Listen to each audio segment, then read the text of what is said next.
All right, Jennifer, you're good to go. Thank you, Megan. Good morning and welcome to the DAC Monthly Webcast. It's November 12th, 2020. I'm Jennifer Stafford. I'm the Director in the Division of Assessment and Accountability Support, and we welcome you to today's broadcast. We appreciate you being here with us and the time that you're spending with us today. We know your time is so valuable, and we appreciate you being with us very much. Today we have with us several of our consultants within the Division of Assessment and Accountability Support with many important updates. The agenda for today will include several topics. We also have with us Ben Riley. Ben Riley is with us. He is the newest member of our Division of Assessment and Accountability Support team. He is going to bring to us updates on the K-Screen assessment. We have Shara Savage with us, who, as you all know, Shara now, she's been with us for over a year now, manages the ACT and has some important updates for us on the ACT as well as the end of course assessments. Everyone knows Kevin O'Hare is, he's a long-standing, valuable part of our division. He's going to bring some updates to us with alternate assessment. And Jenny Larkins is taking the control of the DAC info. She is going to be asking our questions for us today. So if you have questions for us, please email dacinfo@education.ky.gov. We have conflicts this afternoon with Pam Powers and Chris Williams. They are presenting the Administration Code and Inclusions of Special Populations training. So Pam couldn't be with us today on the broadcast. So Jenny has volunteered to field your questions for us today. So again, if you have questions, she will be fielding those, and we'll pause along the way to take your questions. And Helen Jones is with us as well. She is advancing our slides. So Helen, if you would go to the agenda and the topics. As I mentioned, we have several updates for you today. We'll start with the update from the Special Board of Education meeting, happened last Friday, and want to bring you up to date and share some important resources with you on that. We'll have an update of the current status of our state assessments. Not a lot of changes for you since the last time we talked, but we're getting a lot of questions, and I wanted to address those situations where we are now. As I mentioned, Ben Riley will start us out with K-Screen reports and important reminders. He'll turn it over to Kevin O'Hare with the alternate assessment reminders, and then Shara will finish us out with end of course and ACT reminders. And again, we will have your questions along the way and answers as we know them at this point. So let's get started. We had a very productive discussion with the Kentucky Board of Education on November 6th, and that discussion was primarily on the new accountability system. As has been discussed in recent DAC Monthly Webcast and Communications, Senate Bill 158 of the 2020 General Assembly changed the assessment and accountability system for the future. And we're working through those changes and the impact that it will have on the accountability regulation. So Helen, if you'll move to the first slide, or the next slide, we've got this timeline that will step the Kentucky Board of Education toward long-term systems, whether it is the accountability system or the assessment system. We have these steps that we're going to take over the next several months to get the Kentucky Board of Education where they want to be and where the state needs to be with both of those systems. As you'll note by the green arrow in November, we had a very robust conversation with the board on the accountability system. It was a working session that many topics were presented to the board. So that's the first step in the development of the state accountability system. The next step will be in December when we take to the Kentucky Board of Education a draft regulation. It will be the first read of a draft regulation. Before we get to December, though, we have a couple of weeks here that we will be talking with several advisory committees. There are two very important governor-appointed committees. SCAC is the School Curriculum Assessment and Accountability Committee that meets next Tuesday. We look forward to their input on the topics that we discussed with the board. We also have LSAC, the Local Superintendent Advisory Committee, that meets the following week. We'll talk with both of those advisory committees, and also we do have our DACs have a DAC advisory committee that we look forward to talking with them on some of their input on the accountability system. After we gather that feedback, and we are receiving feedback from others that have input on the accountability system, we are fielding emails now from the most recent discussion. So we are gathering feedback from across all shareholders on the accountability system. So we'll gather all that information from all of our important partners, discuss with the Kentucky Board of Education in December at their regular board meeting updates to the regulation. Now that regulation has to be updated because it's out of alignment with the statute because of the changes brought about by Senate Bill 158. So that anytime there's a change to the statute that gets the regulation out of alignment, we have to redo or update the regulation so that it is in alignment with the statute. Now, at that same December board meeting, we're going to talk about the assessments, and the Kentucky Board of Education is very interested in the assessment system. So we'll talk with them about future assessments as well as what we're doing now. There is discussion with the Kentucky Board of Education that they may change their processes on regulations. Currently, they have in their policies that there is a first and second read of a regulation. They are considering to remove that second read.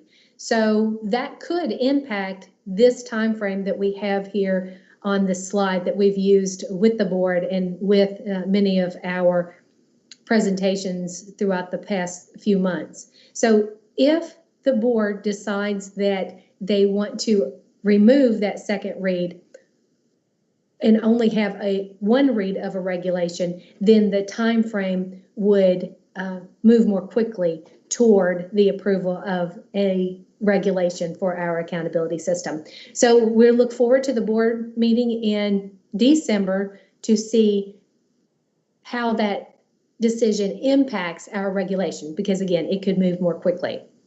In February, we will continue the discussion on assessments in the design with the Kentucky Board of Education. So we're moving along two paths where we're talking about accountability and we're talking about assessments, and look forward to those long-term systems design. Now, is the topics that we discussed with the Kentucky Board of Education include four big topics. The first one was the intersection of status and change. Each of the indicators in the Senate Bill 158, it talked about the fact that there is status and change required for each of our indicators. So each of our indicators will be reported on status and change. And how we bring that together into a measure and report it is very important. And we're going to show you an example of what we're demonstrating to the board on how we would bring together both status and change for every indicator. The second big topic for the board on Friday was the combining of the school performance into an overall score and a rating. at the board, we discussed some of their desires. We talked about weights. The board gave us some indication about the weights. Coming out of that board meeting, there wasn't a specific recommendation from the board on weights and pulling that together. But what we did hear was a few things of importance.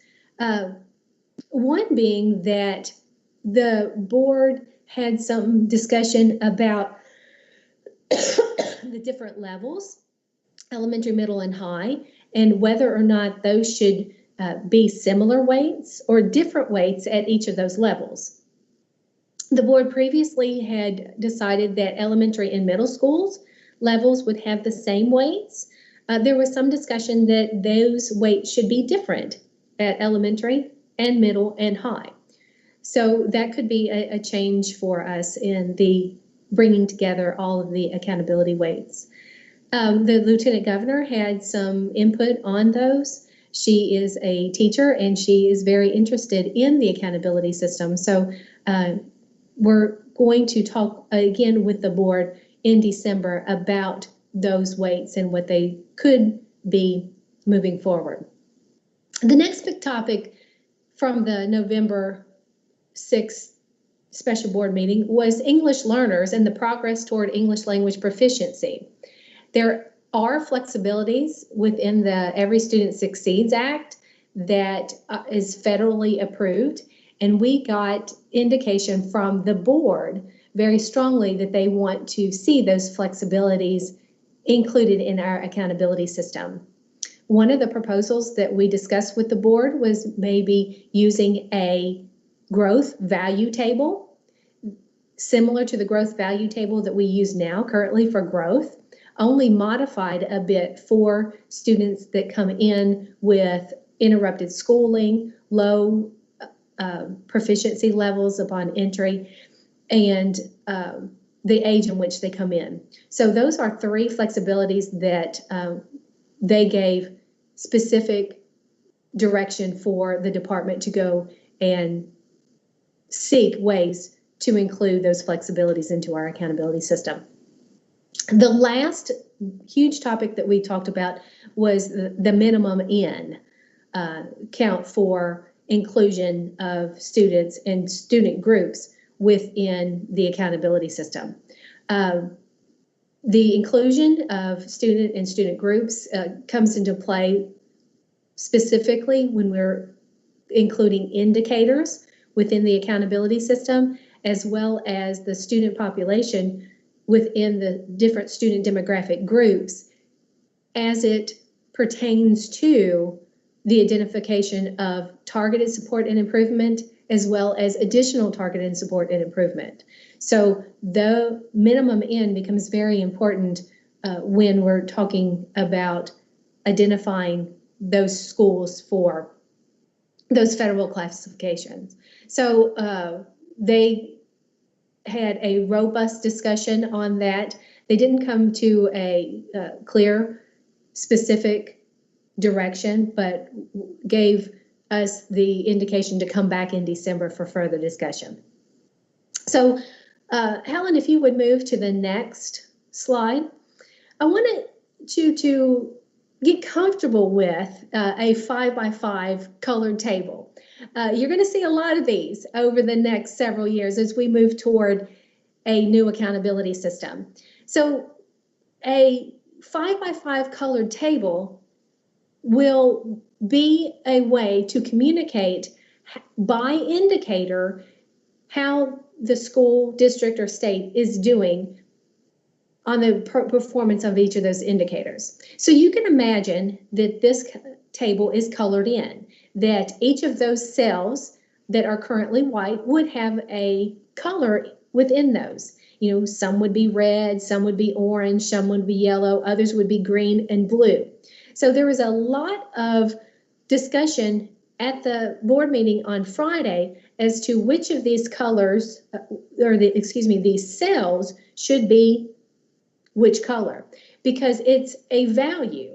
You know, what do you place value on? Do you place value on very high performance of status, or do you place value on very high performance of change? And which one of those balances? So I want to introduce you to a color table 5 by 5 because this color table will be a way that we communicate by indicator how the school district and state is performing on each of the indicators. And you'll note here, I've put it on the slide for you from Senate Bill 158 and how it specifically says a color-coded performance level by each state indicator shall be displayed in a straightforward manner. So we'll use the school report card and dashboards to be able to communicate by indicator. But again, this is a sample of a 5 by 5 table. And if you could imagine it filled in with different colors and so forth. So again, a way to communicate the results by indicator. Helen, if you'll move to the next slide, please. The materials that were used during the Kentucky Board of Education were shared in the Monday DAC email a few days ago. So you have access to those, but they're linked here for you as well. The PowerPoint that was used and then the paper that was used for discussion in that document has some really good information that as DACs or BACs you could use to help you communicate to your leadership in your district on the discussions.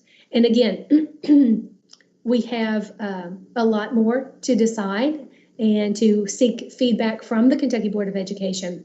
If you are interested in hearing that discussion, it is on the portal and you have links here specifically to the Kentucky Board of Education meeting.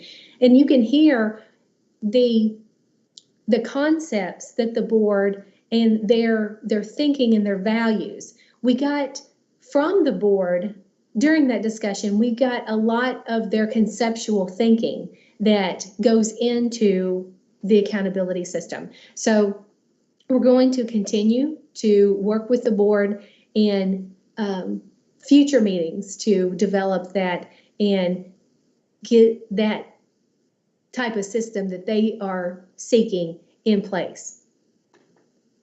Okay, Helen, if you would, let's move along to state assessments and talk about where we are currently with our state assessments. Previously, in previous DAC webcasts, we've shared that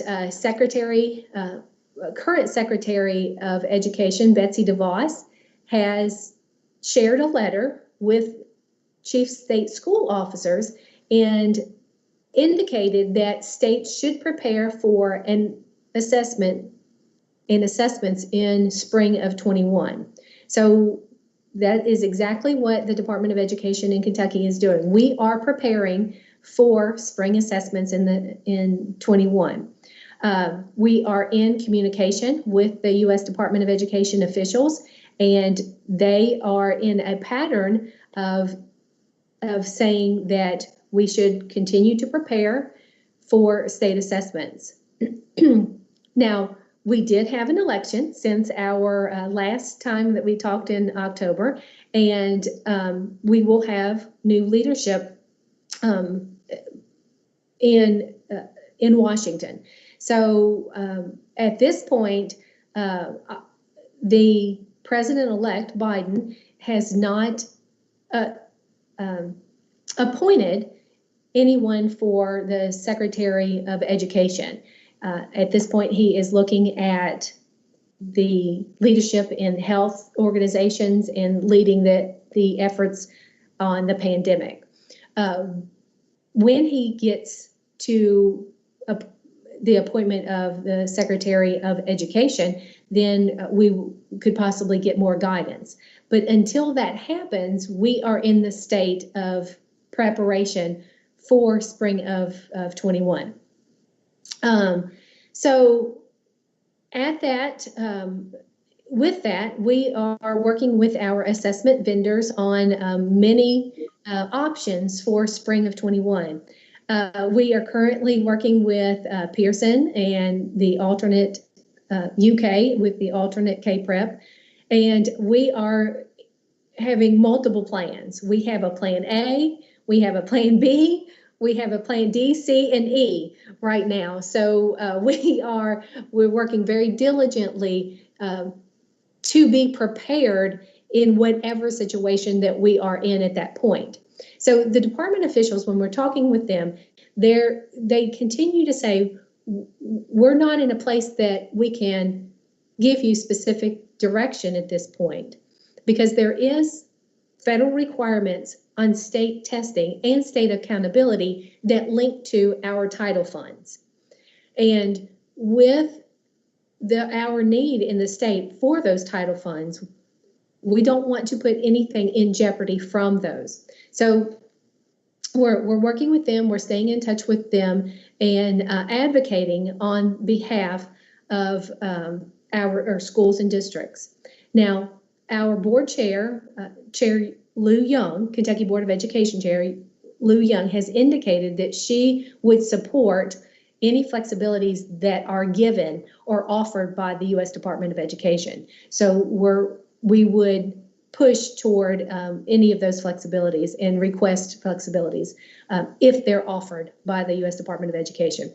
But again, we're still in the same position that we were with the DeVos letter.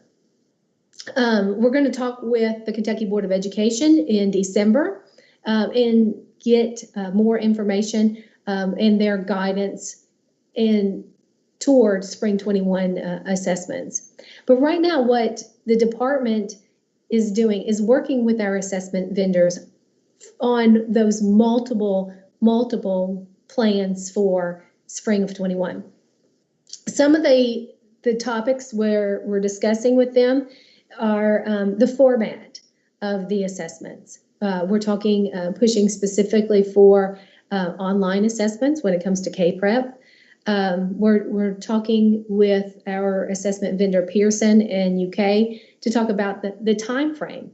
There is some room to look at how much time that the actual assessment takes and push toward possibly a smaller, reduced assessment so that it wouldn't take as much time for the students to actually take an assessment, if that.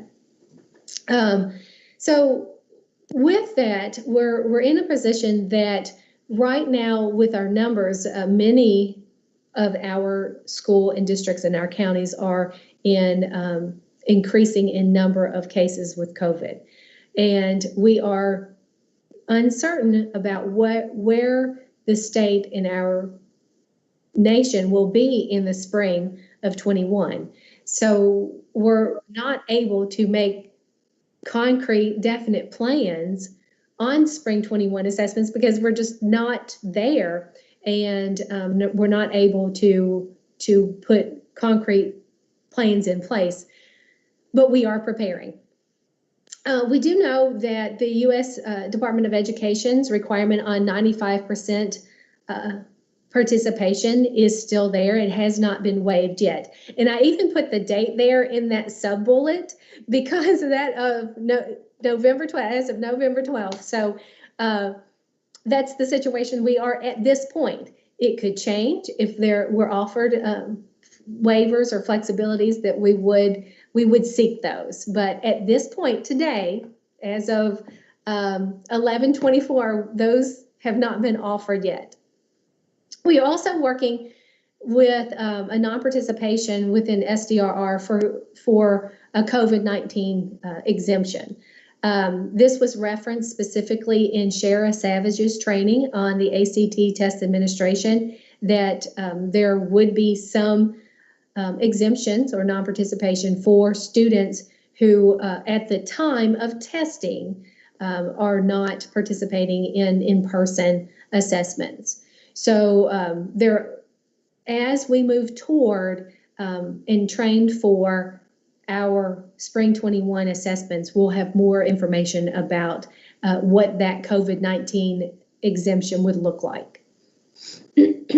But we're in the same situation that we were previously, and we are seeking advice and information from the U.S. Department of Education and actively participating in national our national organizations. So, Jenny, I have talked here for a good amount of time, for a fair amount of time. So let me pause at this point to see, do you have any questions that come in yet about the progress on the accountability regulation or the state assessments? Yes, we have one question about accountability. Is there any light you could shed on the growth component and what that might look like? Sure, I can. The Senate Bill 158, if you read specifically in that, it says the state indicators shall exclusively include state assessment results.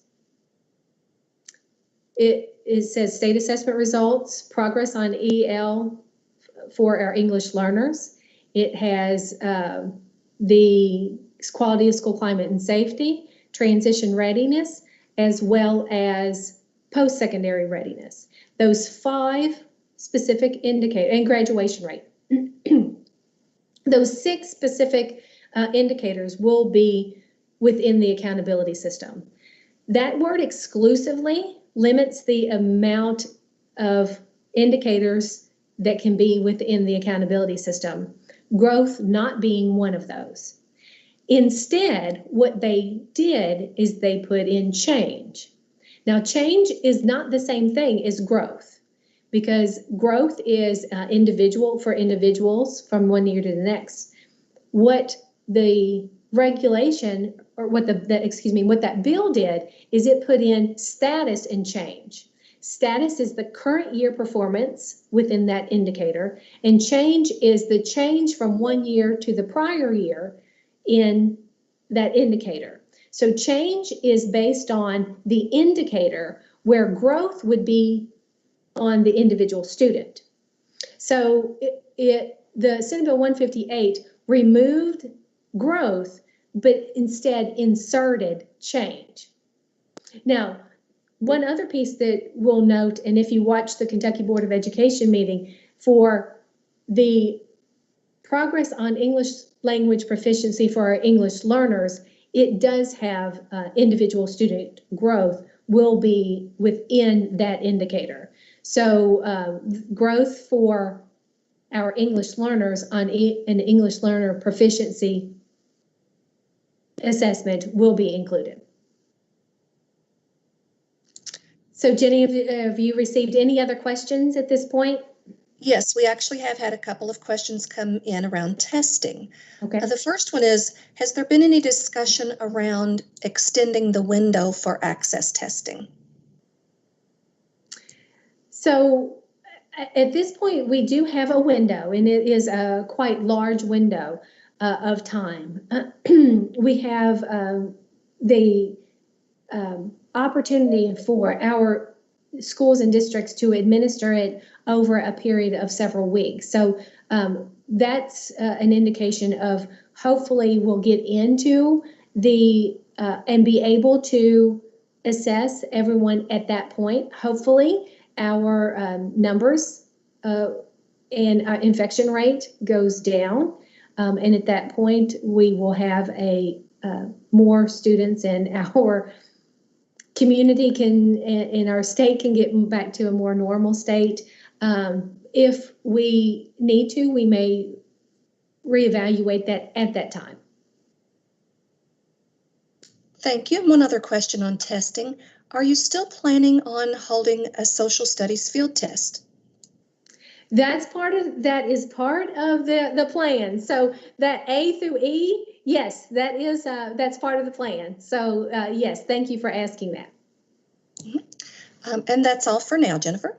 Okay, well, it gives me great pleasure to introduce to you our newest consultant. We are so happy to have Ben Riley. Ben comes to us out of the classroom. He has been a kindergarten teacher for many years in eminent independent. So we are fortunate to have him as a part of our division and our team here in the Division of Assessment and Accountability Support. I hope you get a chance to interact with him. You are absolutely going to just appreciate him very much. So Ben, I'm going to turn it over to you for your first time, and certainly not the last, on a monthly DAC Webcast. Thank you, Jennifer. Hello, everyone. So as Jennifer introduced me, I am the new K-Screen consultant, and I look forward to working with all of our DACs to have a successful K-Screen experience. Today, I wanted to take the opportunity so I could introduce myself so you could see a face and know who is helping you. Additionally, I just wanted to give a reminder about regular report checks to ensure a successful K-Screen process. Thank you. Perfect. We're on the next slide. And as many of our districts are working towards completing the K-Screen process, it's really important to remember to perform periodic K-Screen reports to ensure that data is being input into both the online management system and Infinite Campus. The two reports that are most helpful for DACs in completing this process are the Screened Not Screened report located in the OMS and the Early Learning Prior Settings report, which is an ad hoc report in Infinite Campus. You can find directions to run both those reports on our K-Screen website. They will additionally be sent out in the November K-Screen update, so you can easily find them. The Screened Not Screened report allows you to verify the students who have had the Brigance K-Screen data and self-help and social emotional skills survey input into the online management system. It also allows you to clean up duplicate entries, which happens on occasion. On our K-Screen website, we also have guidance for how to remove those duplicate entries, and you can find it there. The Early Learning Prior Settings report, as I said earlier, is an ad hoc report in Infinite Campus, which will allow you to identify which students you have entered prior settings information for. And also this year, we are asking that for students who were retained, that you enter prior settings information for them as well. You can enter that into Infinite Campus by selecting the option labeled Other, and then input the pertinent information, including the name of the school, the enrollment dates, and the school address. And until further notice, we are letting the K-Screen window remain open, and I really do appreciate all the DACs I've gotten to work with so far. I appreciate your hard work and cooperation through this uncertain time and pandemic. So thank you, and I'm going to go ahead and transition it over to Kevin O'Hare to talk about alternate assessment. Thank you. Thanks, Ben. And just to reiterate Jennifer's comments earlier, we are super excited to have Ben join our team. He just the amount of time that we've had to spend with him and get to know him and his abilities. He is just doing wonderful things, and I know that all of you will enjoy that transition and the ability to work with Ben as we continue to move forward. So welcome, Ben, and we look forward to all that's to come. So I'll be brief today. I just want to share some reminders, no new information to share out today, just some reminders on what's already out there and posted. So the first thing I want to talk about, Helen, if you can go on to the slide 13, please.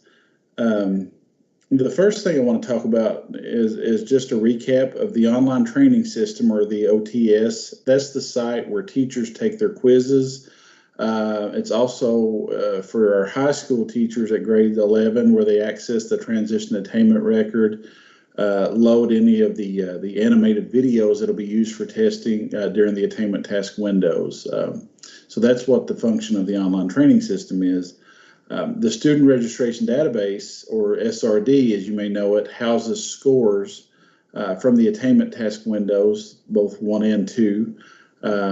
It's also the location where we'll include score entry for the transition attainment record at high school, as well as survey results this year from the Quality of School Climate and Safety Survey. The Career Readiness Database, or CRD, will house scores for any student who has completed the employability skills attainment record, maybe you know it as the ESAR, or the career work experience certification, CWEC. and have results to be submitted there. I can tell you that the online training system, that process, the registration process, is up and running.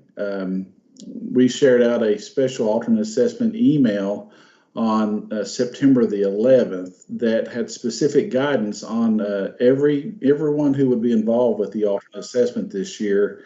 Everyone who will be involved with the alternate assessment this year would need to complete a registration. And so the reason for this update here is I've been getting a lot of questions about not being able to access the system.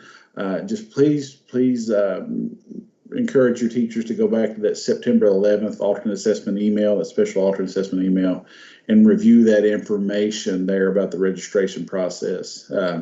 It's very, it's very, very easy to complete. It takes a couple of minutes at best for them to do, and that'll give them access as well.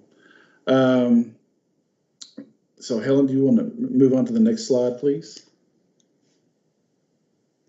Another important reminder is the trainings that have been released for the transition attainment record for grade 11, or if you have grade 12 or 14 students, those who are the lead on their administration will need to be trained as well.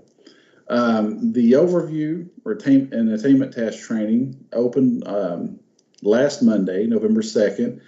It will remain open until February 10th and must be completed by any certified staff member who plans to administer an attainment task.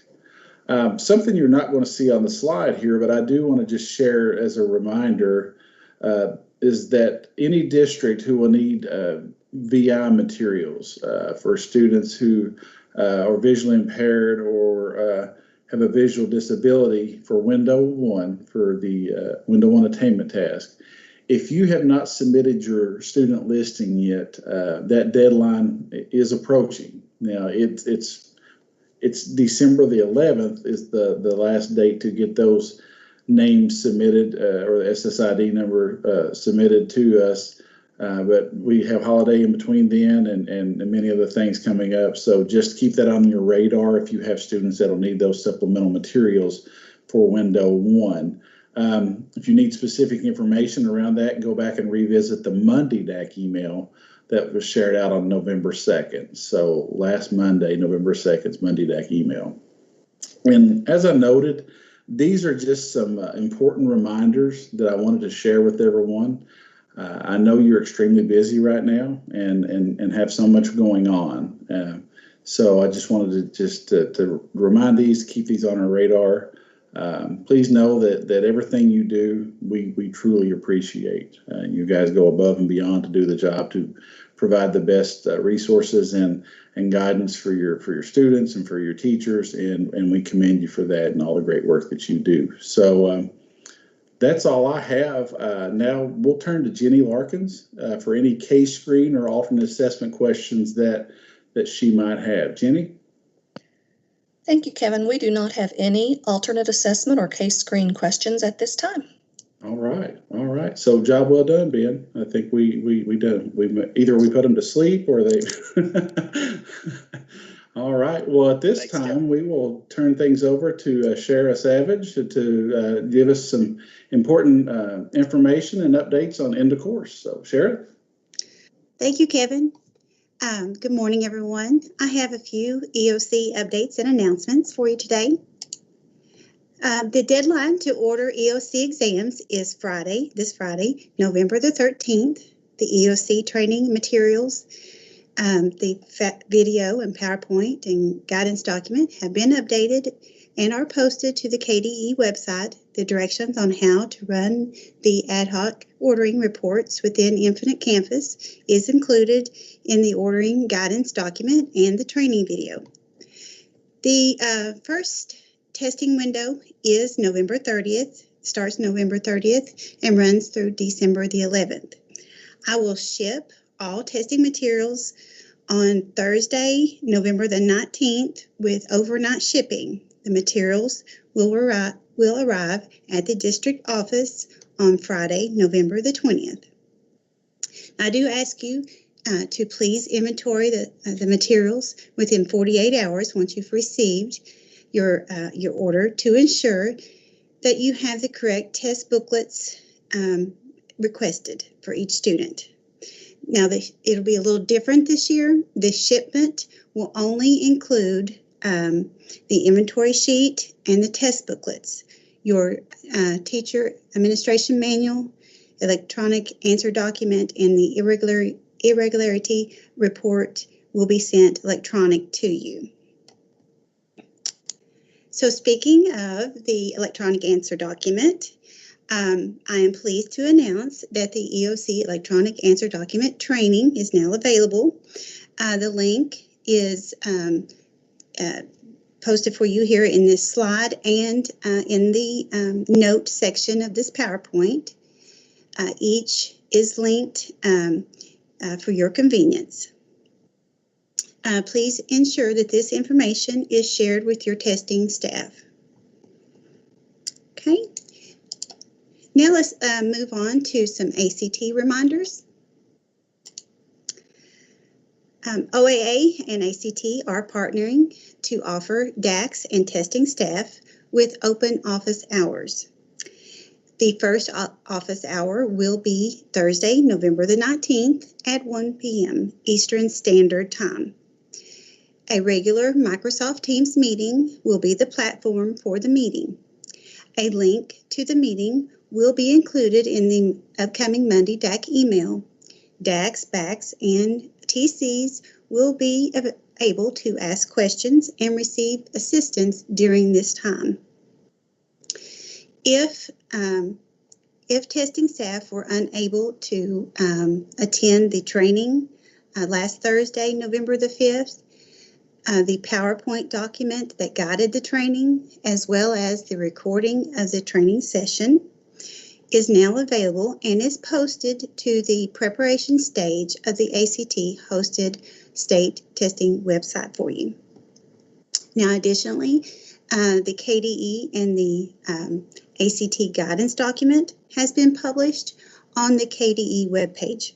That provides guidance. That guidance document provides answers to many of the questions from the training. Some of the information in the guidance document is general in nature. As more information becomes available, we will communicate during the ACT and OAA office hours and in future DAC communications. Now let's move on to some deadlines for the ACT.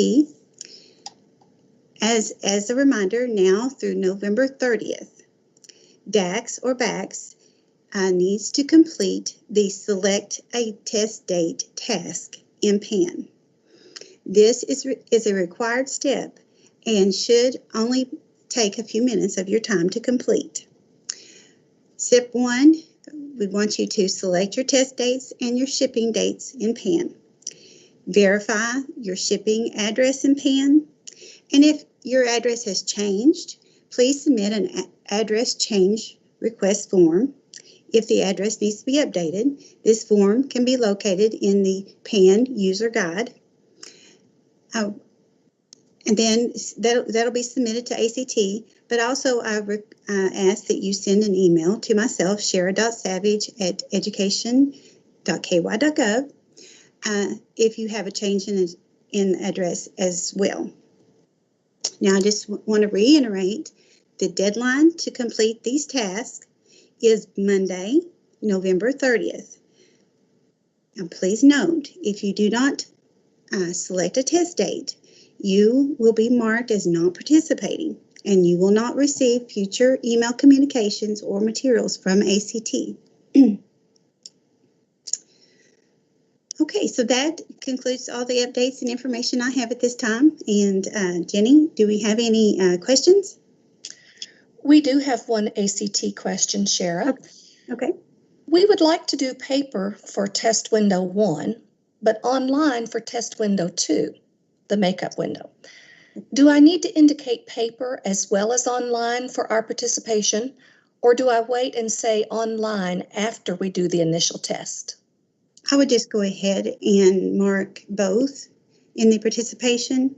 That way, if you need those extra testing dates during window 1 that'll be available to you, and as well as the makeup date. So I encourage you to do both initially.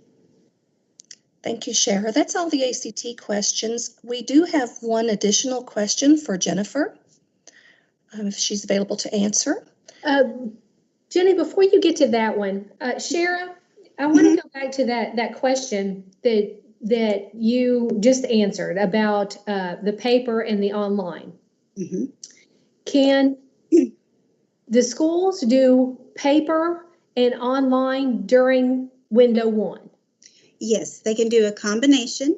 They can test one student with paper and the rest online, or they can test online with one student and the rest on paper.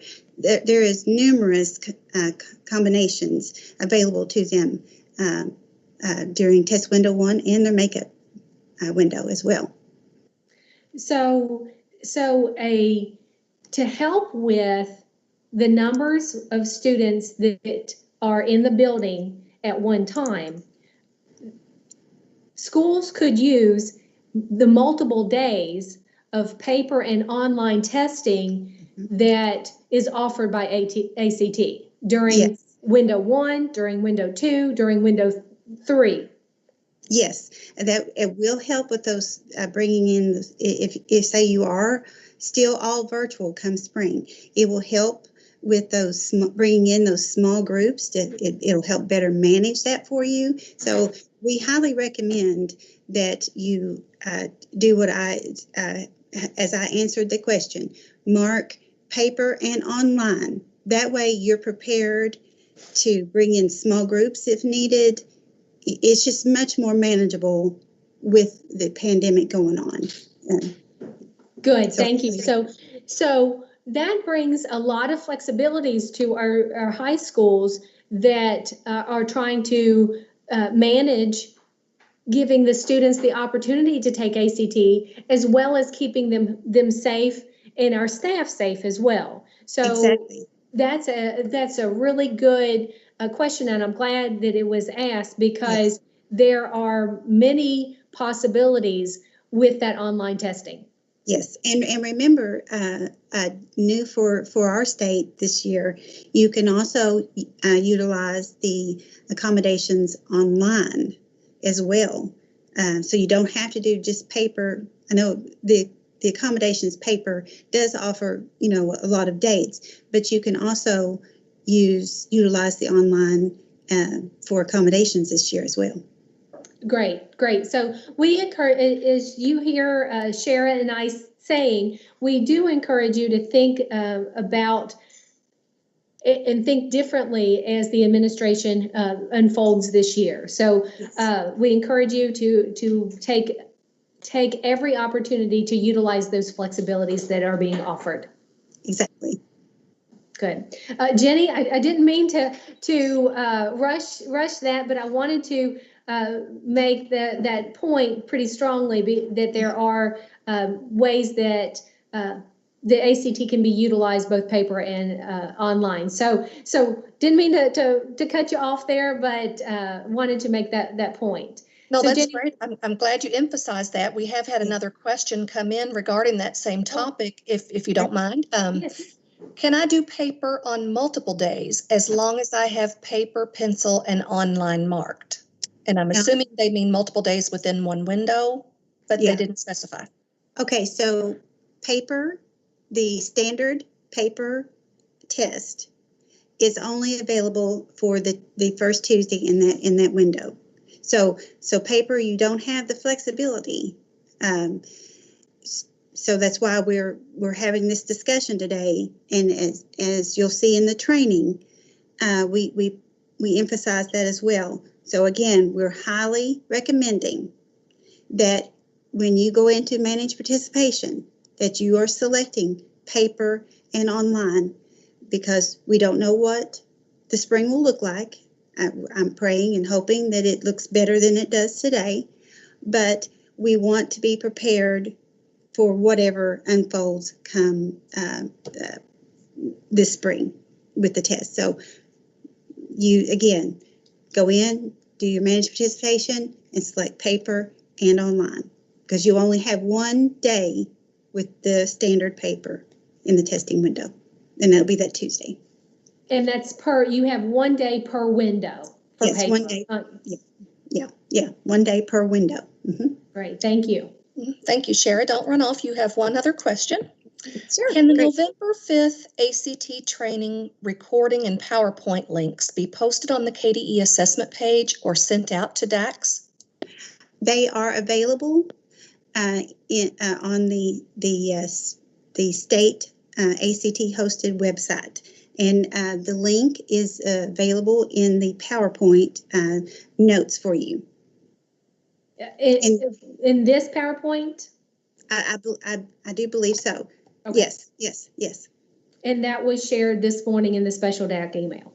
Yes. And or if you have trouble, just email me and I can help you, assist you as well. Thank you, Shara. Jenny, are there any other questions? There is an accountability question for you, Jennifer, if we can go back to that. Sure. Is there a possibility that the color codes would replace the 5 stars?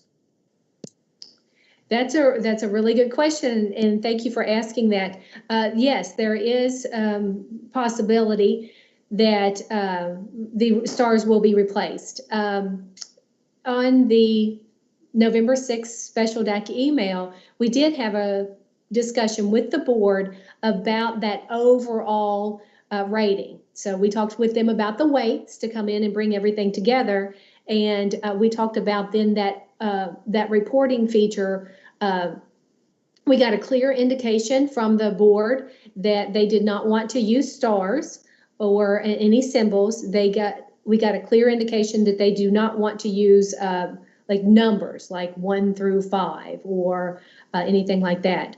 We did get indication that colors was the colors are desirable option. So that will be part of the discussion at the December Kentucky Board of Education meeting, what specifically they want to use for accountability moving forward. For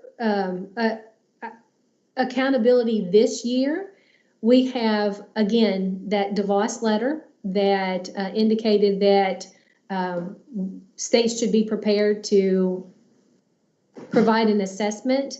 In that letter, accountability for 2021 was not addressed. So we feel like that there may be a door opening there for possibly some waivers. So again, we will look forward to the discussion and further guidance from the U.S. Department of Education.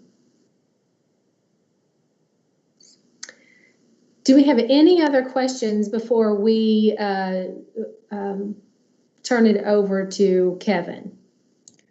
No additional questions. Okay, thank you. We have had an unfortunate, very unfortunate happening within our office. We've lost a member of our team, a very critical, vital member of the OAA family. Michael Henderson, many of you all know as Hindo, passed away. And we've lost a dear colleague and friend, and it's left a hole within our office, and we want to remember him and honor him with sharing a memory of him. So Kevin, if you would, I'm going to turn it over to you, and at this point I'll say thank you to everyone that participated today. So Kevin, I'll turn it over to you. All right, thanks, Jennifer. And Helen, if you could advance to the next slide, please.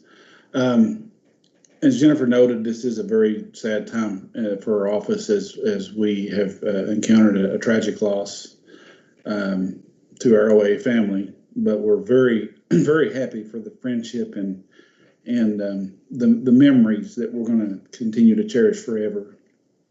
Michael Henderson, known to the OA team as Hindo, has been a vital member of our family since 2007.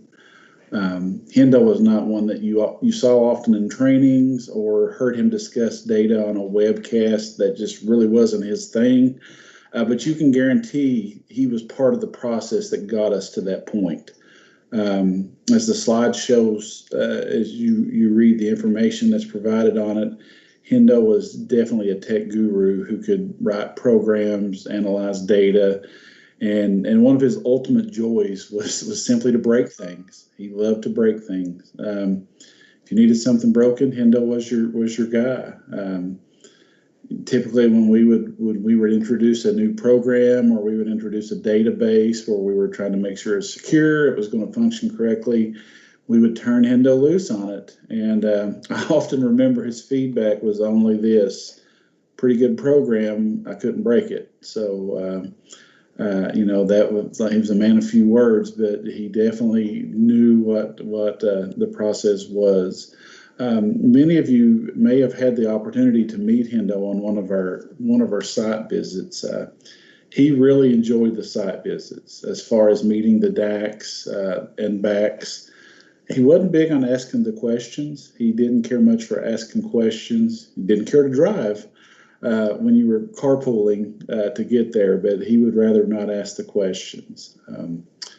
One quick story. I shared a story on our alternate assessment call this past Tuesday that Hindo had been a part of that call for probably 7 or 8 years. He was our data guy. He went in and helped when you were had rosters pulled from Infinite Campus and uploaded into the SRD. That was Hindo. When you had students that was being collected to show which students you had in what particular school, that was Hindo. So he was an integral part of the alternate assessment and a part of that call. And I remember one day we were just chatting at lunch, and I said, Hindo, what's your favorite part of the call? Kind of trying to be funny. And his response was his favorite part of the call was when it ended. That was his favorite part. He was a very funny guy who was always happy to help. So his passing was very unexpected to all of us. I'm sure we would have kept him here 100 years if we could have, but I'm confident that Hindo lived his life exactly the way he chose to. Though he will physically no longer be in the office, he will always be part of the OAA family. So rest easy, Hindo.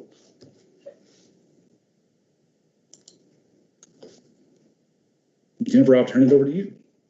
Thank you, Kevin. That was very, very touching, and we appreciate you honoring him in that way. And to our district assessment coordinators, we appreciate you very much and all that you do.